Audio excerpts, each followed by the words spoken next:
Hello दोस्तों, मैं हूं अर्पित, आपका होस्ट और दोस्त। और आज हम एक ऐसे टॉपिक को कवर करने वाले हैं जिसको सुन के शायद आपके होश उड़ जाएं।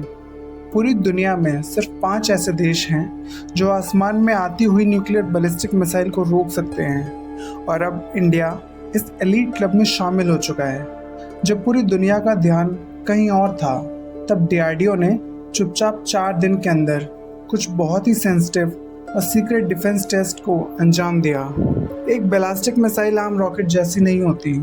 ये हाइपरसोनिक स्पीड से चलती है, स्पेस तक जाती है और फिर किसी उल्का पिंड की तरह नीचे गिरती है।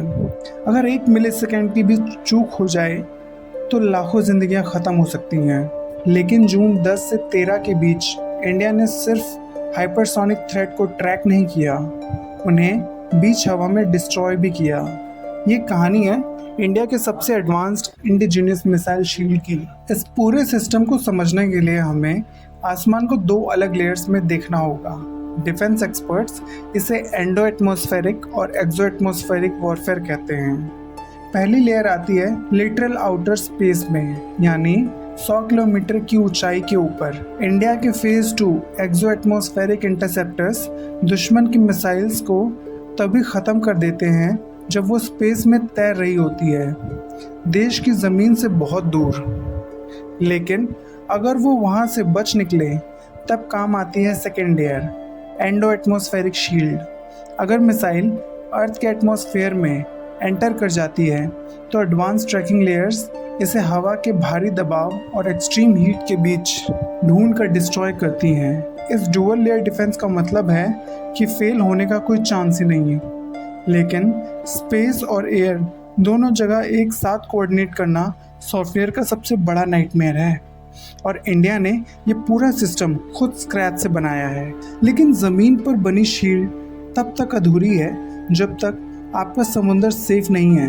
इंडिया का बॉर्डर सिर्फ पहाड़ नहीं है, हमारी 7500 किलोमीटर लंबी कोस्ट लाइन भी है।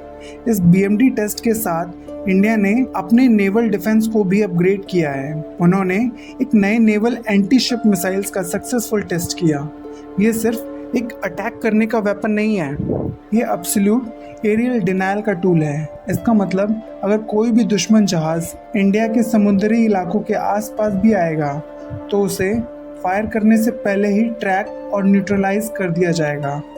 जब आप लैंड बेस्ड स्पेस शील्ड और समुंदर में एंटी शिप नेट को एक साथ जोड़ देते हैं तो इंडियन ओशंस में पूरी गेम बदल जाती है। सालों से इंडियन एयर डिफेंस का सबसे बड़ा सहारा विदेशी इंपोर्ट्स था। हमने रशिया के S-400 ट्रायम्फ जैसे सिस्टम के लिए बिलियन स्पेंड किए हैं, लेकिन दूसरे देश के हार्डवेयर पर डिपेंडेंट रहना एक बहुत बड़ी हिडन कॉस्ट होती है। अगर कल को ग्लोबल सप्लाई चेन डिसरप्ट हो जाए या किसी जियोपॉलिटिकल कॉन्फ्लिक्ट की वजह से स्पेयर पार्ट्स आने बंद हो जाएं, तब आपका $multi-billion का सिस्टम एक महंगा खिलौना बनकर रह जाएगा।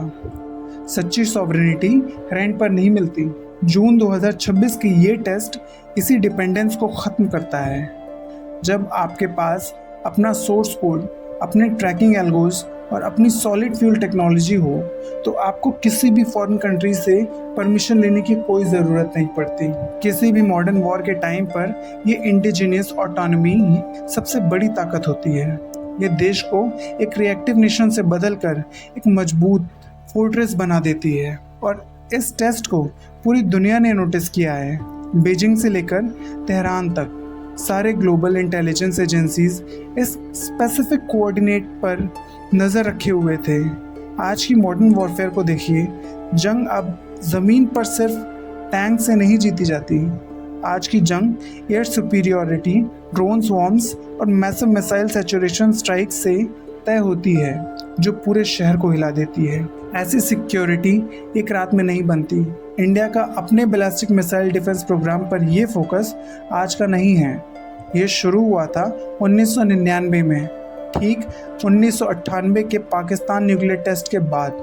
जो हम आज देख रहे हैं वो पिछले 30 सालों की साइलेंट इंजीनियरिंग का रिजल्ट है। इंडिया ने एयर वॉरफेयर के इस फ्यूचर को बहुत पहले ही एंटिसिपेट कर लिया था, लेकिन टेक्नोलॉजी और स्ट्रेटेजिक माइलस्टोन्स सिर्फ मशीन्स के बारे में नहीं होते, ये उन लोगों की लाइफ पर बनते हैं जो देश की सेवा करते हैं। इस अचीवमेंट के बीच हमें उस कॉस्ट को नहीं भूलना चाहिए। हम उन 5 इंडियन एयरफोर्स पर्सनल को श्रद्धांजलि देते हैं जिन्होंने असम में हुए tragic AN-32 transport aircraft crash में अपनी जान गंवाई है।